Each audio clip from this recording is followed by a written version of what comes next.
இயேசு கிறிஸ்துவில் எனக்கு பிரியமான சகோதர சகோதரிகளே, இன்றைய நாளிலே புனித ஜான் டிப்ரிட்டோ, புனித அர்லானந்தர் என்று சொல்லக்கூடிய புனிதரை நாம் நினைவு கூறுகின்றோம். காரணம், 17ஆம் நூற்றாண்டிலே பிறந்து ஒரு பெரிய படைப்பிரிவில் பணியாற்றியவர். கடவுள் மீது கொண்ட ஆர்வத்தினால், புனித பிரான்சிஸ் சவேரியார் மீது கொண்ட ஆர்வத்தால் இயேசு சபையில் சேர்ந்து குருவாகி இந்தியாவிற்கு பயணம் செய்து, அதுவும் குறிப்பாக நம்முடைய தமிழகத்திலே கிறிஸ்துவை அறிவித்தவர். ஆனால் ஐரோப்பிய நாட்டினுடைய கலாச்சாரத்தை இந்த மக்கள் அவர் திணிக்கவில்லை. மாறாக இந்த நாட்டினுடைய கலாச்சாரத்தை உள்வாங்கி அதன் வழியாக கிறிஸ்துவை மற்றவர்களுக்கு எடுத்து கொடுத்தவர். ஆக தன்னுடைய வாழ்வை மற்றவர்களுக்காக அர்ப்பணித்தவர் என்று சொல்லலாம். ஏனென்றால் ஒரு அரசர், இங்கே வாழ்ந்த ஒரு இளம் அரசர் மனமாற்றம் அடைகின்றார். மனமாறி கிறிஸ்தவரான பின்பு ஒரு மனைவியை தான் திருமணம் செய்ய வேண்டும், ஒரு பெண்ணை தான் திருமணம் செய்ய வேண்டும் என்ற ஒரு எண்ணத்தை உள்வாங்கி அதை மற்றவர்களுக்கு சொல்லுகின்ற பொழுது, இங்கிருக்கின்ற மற்றவர்கள் ஜான் டிப்ரிட்டோ, அதாவது அர்லானந்தர் மீது கோபப்படுகின்றார்கள். இன்னும் பல காரணங்களுக்காக ஓரியூரில் வைத்து தலை வெட்டப்பட்டு கொல்லப்படுகின்றார். ஆக கிறிஸ்துவுக்காக தன் உயிரை நீத்தவர். இதைத்தான் நற்செய்தியிலே பார்க்கின்றோம். கோதுமை மணி மண்ணில் விழுந்து மடிந்தால் ஒழிய பலன் கொடுக்க முடியாது. இந்நாள் வரைக்கும் 3 நூற்றாண்டுகள் கடந்து விட்டன. இன்று வரைக்கும் நாம் இந்த அர்லானந்தரை நினைவு கூர்ந்து கொண்டிருக்கின்றோம் என்றால் அதற்கு அடிப்படை காரணம், அவர் தன்னுடைய உயிரை கிறிஸ்துவுக்காக நீத்தார் என்பதுதான்.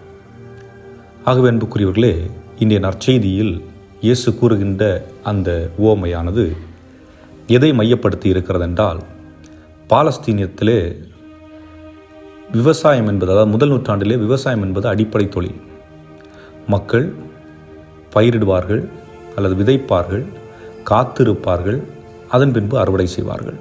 ஆக விதைப்பித்த பிறகு அது முளைக்க ஆரம்பிக்கின்றது. அதற்கு நீர் பாய்ச்சுகின்றார்கள், தேவையான உரங்களை கொடுக்கின்றார்கள். வளர்ந்து வந்த பின்பு அதனுடைய அறுவடையை அனுபவிக்கின்றார்கள். இதுதான் கிறிஸ்துவை பின்பற்ற வேண்டியவர்கள் செய்ய வேண்டிய வாழ்வு. இதிலும் கூட ஒன்றை நாம் புரிந்து கொள்ளலாம். விவசாயம் என்பது யூதர்களும் செய்வார்கள், கிரேக்கர்களும் செய்வார்கள், உரோமையர்களும் செய்வார்கள். கடவுளை நம்புகிறவர்கள், கடவுளை நம்பாதவர்கள் என்று எல்லாருக்கும் பொதுவான ஒரு கருத்தை கொடுக்கின்றார்.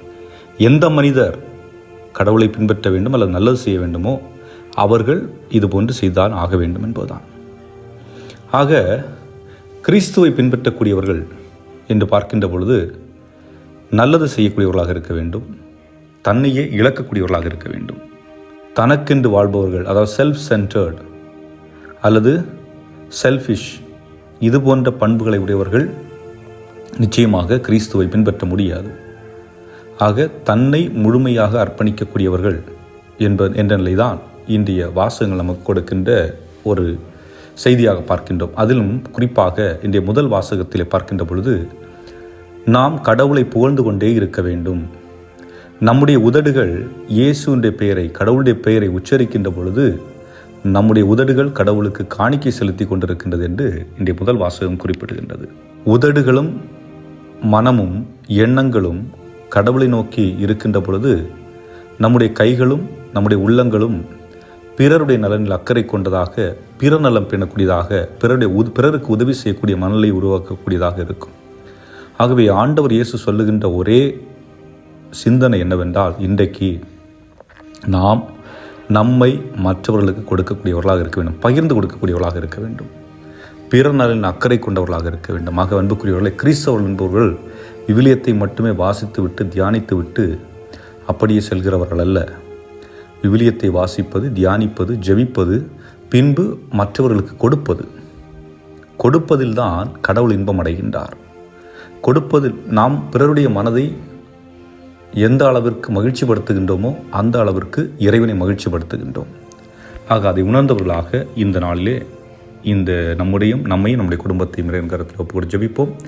இன்றும் வாழும் இல்லாமல்ல இறைவா, நாங்கள் பல நேரங்களிலே சுயநலம் உள்ளம் கொண்டவர்களாக, தன்னை பற்றி மட்டுமே எண்ணுகின்ற மனிதர்களாக வாழுகின்றோம்.